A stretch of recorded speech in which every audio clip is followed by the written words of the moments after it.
IDTV ప్రేక్షకులకు నమస్కారములు. శ్రీ విశ్వవాసునామ సంవత్సర ఉగాది శుభాకాంక్షలు. ఈ సంవత్సరం శ్రీ విశ్వవాసునామ ఉగాది రాశి ఫలాలు చెప్పడానికి మనతో పాటు ఉన్నారు లలిత ఉపాసకులు, వాస్తు పండితులు, జ్యోతిష్య శాస్త్ర శిక్షణ నిపుణులు బ్రహ్మశ్రీ నానాజీ పట్నాయక్ గారు. వారిని అడిగి శ్రీ విశ్వవాసునామ సంవత్సర రాశి ఫలాలు తెలుసుకుందాం. నమస్కారం గురూజీ గారు. శ్రీమాత్రే నమః. గురువుగారు, శ్రీ విశ్వవాసునామ సంవత్సరం కన్యరాశి వారికి జాతకరీత్యా స్థితిగతులు ఎలా ఉండబోతున్నాయి అంటారు? కన్యారాశి వారికి చాలా కాలం నుంచి వీళ్ళకి లగ్నంలో కేతువు వల్ల సహజంగా వీళ్ళకి ఏంటంటే మేనేజింగ్ స్కిల్స్ ఎక్కువగా ఉంటాయి. ఈ మేనేజింగ్ స్కిల్స్ అన్నీ ఆగిపోయినట్టుగా ఉన్న పరిస్థితి కన్యారాశి వారికి ఇక్కడి నుంచి కొంతవరకు గ్రోత్ ఉంటుందని చెప్పుకోవాలి. కన్యావారికి చెప్పాలంటే ఓకే. సో కొంత రిలీఫ్ అనేటువంటిది అయితే ఖచ్చితంగా వస్తుంది, అందులో ఎటువంటి డౌట్ లేదు. కాకపోతే వీళ్ళకి జూన్ నుంచి ఎప్పుడైతే కేతువు రాశి నుంచి మారిపోతాడో, మారినందుకు వీళ్ళకి ఎంతకాలము ఉన్నటువంటి వైరాగ్యము, ఏం చేయలేక ఇంట్రెస్ట్ లేకపోవడము, ఓవర్ థింకింగ్ ఉన్నవి తగ్గుతాయి. కానీ 12లో కేతు వెళ్ళినప్పుడు ఏమవుతుంది అంటే వీరికి పర్టికులర్గా ఇన్వెస్ట్మెంట్స్ విషయంలో కాస్త చూసుకొని చేయాలి. ఇన్వెస్ట్మెంట్ చూసుకొని చేయాలి. అలాగే సప్తమంలోకి శని మారుతున్నాడు. ఇన్ని రోజులు 6లో ఉన్నాడు, ఇప్పుడు సప్తమంలోకి మారుతున్నాడు. సప్తమంలో మారేసరికి ఏమవుతుందంటే అధిక గ్రహాలు ఉన్నందుకు గతంతో పోల్చుకుంటే ఈ షష్టగ్రహ కూటమి ఫామ్ అవడం వల్ల, దాని తర్వాత ఈ షష్టగ్రహ కూటమి కంటిన్యూషన్ అనేది ఒక 15 రోజుల వరకు ఉండి దాని తర్వాత ఒక్కొక్క గ్రహం బయటకు వెళ్ళిపోతున్నందుకు వీళ్ళకి గతంతో పోల్చుకుంటే ఈ వివాహ సంబంధించినటువంటి ఈ ఏవైతే సమస్యలు ఉన్నాయో సమస్యలు తొలగడం కానీ, వివాహ సంబంధించినటువంటి ప్రయత్నాలు వీళ్ళు తక్కువ చేసినా సరే ఎక్కువ సంబంధాలు వీళ్ళకి రావడం కానీ ఇవి ఎక్కువగా ఉంటాయి. ఫైనాన్షియల్గా అయితే బాగానే ఉంటుంది. కాకపోతే కొంచెం మొదటి 2 నెలలు అన్నదమ్ముల వరుస వాళ్ళతోనే ఏదైనా అగ్రిమెంట్ చేసుకునేటప్పుడు, వాహనాల మీద వెళ్ళేటప్పుడు 2 నెలలు కాస్త జాగ్రత్తగా ఉండాలి. కొత్తగా ప్రాపర్టీస్ కొనుగోలు చేయడం అనేటువంటిది జూన్ నుంచి చూపిస్తుంది బలంగా వీళ్ళకి. జూన్ నుంచి కొనుగోలు చేయడం మంచిది. జూన్ నుంచి కొంటారు. కొత్త కోర్సెస్ కూడా చేస్తారు చెప్పాలంటే వీరు. సంతానాన్ని విదేశాలకు పంపించాలనే ప్రయత్నం కూడా ఫలిస్తుంది చెప్పాలంటే. అండ్ అట్లాగే ఈ జూన్ వరకు అంటే మొదటి 2 నెలలు ఏప్రిల్ మే మాసాల్లో మాత్రం వీళ్ళు కొంచెం హెల్త్ విషయంలో కొంత జాగ్రత్తగా ఉండాలి. గురువుగారు, శ్రీ విశ్వవాసునామ సంవత్సరం కన్యరాశి వారికి జాబ్ పరంగా ఎలా ఉండబోతుంది అంటారు? వీళ్ళకి ఎక్కువగా మార్కెటింగ్ రంగాలు కానీ, బ్యాంకింగ్ రంగాల్లో కానీ ఇటువంటి వాటిల్లో జాబ్స్ ట్రై చేస్తే ఖచ్చితంగా వస్తుంది. అట్లాగే వీళ్ళ యొక్క జీవిత భాగస్వామి సపోర్ట్ కూడా వీళ్ళకి జాబ్ రావడానికి అనుకూలిస్తుంది చెప్పాలి. ఎందుకంటే సప్తమాధిపతి దశమంలో ఉన్నాడు కదా, కాబట్టి. అయితే వీళ్ళు ఎక్కువగా వెంకటేశ్వర స్వామి యొక్క ఆరాధన, ఓం నమో వెంకటేశాయ అనే నామస్మరణ చేయడము, అలాగే కాస్త గోవులకి బెల్లము, ఈ క్యారెట్స్ ఇట్లాంటివి తినిపించడము, ఇవి చక్కటి ఫలితాలు ఇస్తాయి వీరికి. గురుగారు, శ్రీ విశ్వవాసునామ సంవత్సరం కన్యరాశి వారికి బిజినెస్ పరంగా ఎలా ఉండబోతుంది అంటారు? ఒకటేనమ్మా, బిజినెస్ చేయాలి అనుకునేటువంటి వారికి అసలు ఈ సంవత్సరం బాగుందా? జూన్ నుంచి కొంతవరకు బెటర్గా ఉంది. ఎందుకంటే బుధరాశులు క్లియర్ అవుతున్నాయి, కుజుడు కేతు పక్కకు పోతున్నారు కాబట్టి ఫైన్. కానీ ఇక్కడ ఏంటంటే నేను చెప్పేది ఏంటంటే బిజినెస్ యోగం ఎంతవరకు ఉంది, మీరు ఎటువంటి బిజినెస్ చేయాలి. గురువు బాగున్నాడు లేదా రవి బాగున్నాడు, రవే ధనాన్ని ఇస్తున్నాడు, మెడికలో లేకపోతే బంగారం వ్యాపారము చేసుకోవాలి. చంద్రుడు ఇస్తున్నాడు, ట్రావెలింగో, ట్రాన్స్పోర్టో, ఫుడ్ ఇట్లా. బట్ వీళ్ళకి ఏంటంటే లాభాధిపతి చంద్రుడు, ఆ లాభాధిపతి కనుక 2లో ఉన్నాడు అనుకోండి, ఉదాహరణకి కన్యా లగ్నం అయింది, కన్యా రాశి పక్కన పెట్టేసండి, లగ్నం కన్య అయింది, ఈ లాభాధిపతి 2లో ఉన్నాడు, అప్పుడు ఫుడ్ బిజినెస్ చేసుకోవచ్చు. అట్లా ఒక్కొక్కటి, అసలు లాభాధిపతి ఎవరు, ధనాధిపతి ఎవరు, పంచమాధిపతి ఎవరు, ఇప్పుడు ఓన్లీ ఆలోచన వరకే వస్తుందా, అది రూపకల్పన అంటే రూపం దాలుస్తుందా, రూపం దాల్చి డబ్బులు వస్తాయా? ఆలోచన చాలామందికి వస్తాయి. సినిమా తీసేస్తా అంటాడు ఒక వ్యక్తి, ఇంకో వ్యక్తి రాజకీయాల్లో వెళ్ళిపోతా అంటే, ఇంకో వ్యక్తి ఫారెన్ వెళ్ళిపోతాడు. ఓల్డ్ ఆలోచనలు ఉంటాయి, కానీ మీకు ఏది ఫ్రూట్ఫుల్ అవుతుంది? ఆలోచన వచ్చింది కదా అని మనం ప్రయత్నం కూడా చేస్తాం, డబ్బులు వేస్ట్ అవుతాయి. అసలు నిజంగానే ప్రయత్నం మీకు డబ్బులు ఇస్తుందా లేదా, ఇవన్నీ ఫార్ములా పరంగా ఉంటుంది జ్యోతిష్ శాస్త్రంలో. అది చూసుకొని అడిగిపోయాలి ఎప్పుడు బిజినెస్ విషయంలో. గురుగారు, శ్రీ విశ్వవాసునామ సంవత్సరం కన్యరాశి వారికి హెల్త్ కండిషన్స్ ఎలా ఉండబోతున్నాయి అంటారు?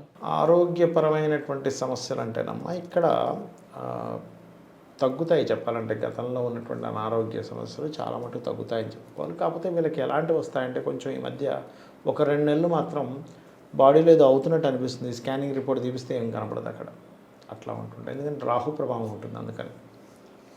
ఇన్వెస్ట్మెంట్స్ అన్నవి ఎలాంటి అంటే ఇప్పుడు పెట్టడం అన్నది కరెక్ట్ అంటారా వచ్చే ఇప్పుడు సంవత్సరం? ఒకటేనమ్మా, నేను మీకు ఇందాక చెప్పాను, జూన్ నుంచి కేతువు రాశిలో ఉన్న కేతువు 12లోకి వెళ్తున్నాడని చెప్పాము. 12లో కేతువు ఉన్నప్పుడు ఎప్పుడైనా సరే ఇన్వెస్ట్మెంట్ చేసేటప్పుడు అస్సలు తొందరపాటు పనికిరాదు. ఖచ్చితంగా చేసే ఇన్వెస్ట్మెంట్ డెడ్ ఇన్వెస్ట్మెంట్ అయిపోయే ఛాన్స్ ఏమైనా ఉందా అని ఫస్ట్ ఆలోచించాలి ఎవరు ఇన్వెస్ట్మెంట్ చేసేటప్పుడైనా. ఒకటి, ఇక్కడ మీకు గురువు బాగున్నాడు అనుకోండి, గోల్డ్ మీద ఇన్వెస్ట్మెంట్ చేయొచ్చు. కుజుడు బాగాలేడు అనుకోండి, భూముల మీద చేయకూడదు. కుజుడు బాగుంటేనే భూమి మీద చేయాలి. అలా కాదండి, కానీ నేను ఒక గృహం కొనుక్కుందాం అనుకుంటున్నాను అన్నప్పుడు వీనస్ బాగుంటే అపార్ట్మెంట్ కొనుక్కోవచ్చు. ఇక్కడ ఏ ప్లానెట్ బాగుంది దాన్ని బట్టి మీరు డిసైడ్ చేసుకోవాలి. కానీ వీళ్ళు ఏదైనా ఇన్వెస్ట్మెంట్ చేయాలంటే జూన్ లోపల చేయడం మంచిది. జూన్ దాటింది అంటే 12లోకి కేతు వెళ్ళినందుకు 1 సంవత్సరంన్నర వరకు ఇన్వెస్ట్మెంట్ వీళ్ళకి బాగోతుంది. ఏదో ఇంక వాళ్ళ పర్సనల్ చోట్ల ఇన్వెస్ట్మెంట్ హౌస్ చాలా బాగుంటే చెప్పలేం, కానీ బట్ 12లోకి కేతు ఆల్వేస్ ఇన్వెస్ట్మెంట్ని డిస్టర్బ్ చేస్తుంది. కన్యరాశి వారికి మనుషుల వాళ్ళ ప్రభావం ఏమైనా జీవితాల్లో ఏమైనా చేంజెస్ వచ్చే ప్రభావం ఏమైనా ఉందంటారా? అంటే ఒకటేనమ్మా, ఇన్ని రోజులు కేతు ఉన్నందుకు ఉన్నటువంటి విచిత్రమైనటువంటి స్ట్రెస్ కావచ్చు, ఇవన్నీ తగ్గుతాయి.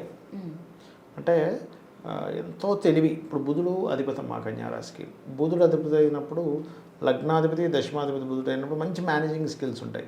కానీ ఈ మేనేజింగ్ స్కిల్స్ అన్నీ ఏమైపోయాయి, నేనేంటి ఇట్లా అయిపోతున్నాను అనే స్థితి నుంచి మళ్ళీ జూన్ నుంచి మళ్ళీ మార్పు వస్తుంది వీరికి. అది గురువుగారు, క్రోధినామ సంవత్సరం మీరు చెప్పినట్లుగానే విశ్వం అంతా కూడా ఎన్నో ఒడిదుడుకులు ఇబ్బందులు చూసాం. మరి ఇప్పుడు రాబోతున్న శ్రీ విశ్వవాసునామ సంవత్సరం ఎలా ఉండబోతుందంటారు? ఫస్ట్ మీరు గమనించినట్లయితే జలరాశిలో అధిక గ్రహాలు ఉన్నాయమ్మా. అంటే మీనరాశిలోనే రాహువు, శని, మనకి బుధుడు, ముఖ్యంగా నీచబడ్డ బుధుడు. ఇలా ఎప్పుడైతే ఈ రవి వీళ్ళందరూ ఎప్పుడైతే ఉన్నారో షష్టగ్రహ కూటమితో ప్రారంభమై మనకి ఏప్రిల్ 14 నుంచి రవి ముందుకెళ్ళిపోయి 4 గ్రహాలు ఉంటాయి. అలా వరుసగా ఒక్కొక్కటి శుక్రుడు అవన్నీ కూడా మారిపోతారు. వీటి వల్ల ఏమిటి ఫస్ట్ జరిగేది ఏమిటి అంటే, లాస్ట్ ఇయర్ మనకి క్రోధినామ సంవత్సరానికి అధిపతి కుజుడు. కుజుడు గొడవ కారకుడు. ఎవరి జన్మజాతకంలో అయినా పర్సనల్ చాట్లో అయినా కుజగ్రహం కనుక ప్రభావం వాళ్ళ లగ్నం మీద ఎక్కువ ప్రతిదానికి గొడవకి వెళ్ళిపోతారు. యాక్సిడెంట్స్ అవుతుంటాయి, గొడవలు గందరగోళాలు అవుతాయి. అందుకే మనకి లాస్ట్ ఇయర్ అంతా కూడా క్రోధినామ సంవత్సరం గొడవలే చూసాం మనం. యూట్యూబ్ పెట్టామంటే ఎవరో 2 వ్యక్తులు కొట్టుకుంటూ ఉంటారు, లేకపోతే 2 దేశాలు కొట్టుకుంటాయి, లేకపోతే 2 కంపెనీలు కొట్టుకుంటాయి. అర్థమైందమ్మా, అట్లా జరిగింది. ఈ సంవత్సరానికి అధిపతి రవి అవుతాడు. రవి అధికారానికి కారకుడు. ఆ అధికారానికి కారకుడు, రాజకీయాలకు కారకుడు, ఆయన కారకుడు రవి అధిపతి కాబట్టి కొన్ని స్ట్రిక్ట్ రూల్స్ తీసుకొస్తుంది ప్రపంచవ్యాప్తంగా. ఇవి ఇలా ఉండాలి, ఆరోగ్య సంబంధించిన వాటిలో ఇట్లాంటివి పాటించాలి. ఎందుకంటే రవి ఆరోగ్యానికి కారకుడు. మెడికల్ పరంగా కొన్ని రెవల్యూషన్స్ కూడా జరుగుతాయి. ఎందుకంటే రవి మెడికల్కి, డాక్టర్లకి, ఆరోగ్యానికి, రాజకీయానికి వీటికి కారకుడు. ఎప్పుడైతే రవి రాశుల్లో కేతు వస్తున్నాడో కొంత పెద్ద పెద్ద నాయకులు మార్పులు జరుగుతాయి. అది సీఎంలు కావచ్చు, పీడిఎంలు కావచ్చు, ప్రెసిడెంట్లు కావచ్చు, ఏ దేశంలో అయినా సరే. ఒకటి. రెండవది ఏమిటి అంటే, ఈ శని రాహు కలిసి మీన రాశిలో ఉన్నందుకు మనకి ఆధ్యాత్మిక రంగాల్లో ఉండే పెద్దవాళ్ళు ఉంటారు కొంతమంది, వాళ్ళకు కొంత ఇబ్బంది వస్తుంది. అలాగే బుధుడు నీచపడుతున్నాడు. బుధుడు షేర్ మార్కెట్కి కారకుడు. అది కాక జలరాశిలో ఎక్కువ ఉన్నప్పుడు మీరు గమనించండి, షేర్ మార్కెట్లో పర్టికులర్గా మీకు ఇంకా రాకముందే అంటే మార్చ్, ఏప్రిల్, మే ఈ 3 నెలల్లో విదేశాల్లో షేర్ మార్కెట్ భయంకరంగా పతనం అవుద్ది. భయంకరంగా కొన్ని లక్షల కోట్లే పతనం అవుద్ది షేర్ మార్కెట్. ఎప్పుడెప్పుడు మార్చ్ ఏప్రిల్ మే మాసాల్లో పతనమే. ఇంకా అసలు ఊహించరు, అంత పతనం అవుద్ది షేర్ మార్కెట్. మరొకటి, గాలిలోనే ఒక వాటర్ లాగా ఫామ్ అయి తిరగడం, సముద్రాల్లో కావచ్చు, నదుల్లో కావచ్చు. ఇంత ఎండ ఉంది కదా, ఇప్పుడేం వర్షం వస్తుంది అన్నప్పుడు సడన్గా వర్షాలు పడటం. ఎందుకంటే జలరాశులు అధిక గ్రహాలు ఉన్నాయి కదా, ఇటువంటి ఫలితాలు వస్తాయి. అయితే వీటి నుంచి సామాన్య ప్రజానీకం ఇబ్బంది పడకుండా ఉండాలి అంటే చండీ పారాయణం చేసుకోవడం, విష్ణు సహస్రనామాలు వినడం, లేదా లలితా సహస్రనామాలు చదవడం, వినడం, ఇట్లాంటివి చేస్తుండాలి. కాస్త కుజుడు వృశ్చిక రాశిలో ఉన్నందుకు, వృశ్చిక రాశికి మేషానికి అధిపతి అయిన కుజుడు కర్కాటకంలో ఉన్నందుకు ఈ నేవీ వాళ్ళు ఉంటారు చూసారా, ఈ రక్షణా దళాల్లో ఉండే వాళ్ళు జాగ్రత్తగా ఉండాలి. వీళ్ళ మీద దాడులు జరిగే ఛాన్సెస్ ఉన్నాయి. భూకంపాలు రావడం అనుకోండి, వర్షాలు రావడం అనుకోండి, ఇట్లాంటివి కొన్ని ఉన్నాయి. కాకపోతే మనకి క్రోధినామ సంవత్సరం అంత ఘోరంగా ఉండదు. అలాగే ఇంకొంతమంది అంటున్నారు ఈ షష్టగ్రహ కూటం వల్ల మనకి రాబోయే షష్టగ్రహ కూటం వల్ల ఏదో భయంకరమైన రోగాలు వస్తాయని. భయంకరమైన రోగాలు ఈ కరోనా లాగా వచ్చేసేయడం, అంతా మూసేసేయడం, లాక్డౌన్లు అయిపోవడం అంత అయితే ఏమీ ఉండదు. అంత భయపడాల్సిన పని లేదు. కొంచెం చెదురుమదురు చిన్న చిన్న వస్తాయి. స్కిన్ రిలేటెడ్ ఇష్యూస్ రావడం, బుధుడు కదా స్కిన్, ఇట్లాంటివి చిన్న చిన్న వస్తాయి పోతాయి, చిన్న చిన్న ఇన్ఫెక్షన్స్ వస్తాయి పోతాయి. కానీ అప్పుడు జరిగినంత మాత్రం మరొక 100 సంవత్సరాల దాకా జరగదు, గుర్తుపెట్టుకోండి. ధన్యవాదాలు గురువుగారు. శ్రీమాత్రే నమః.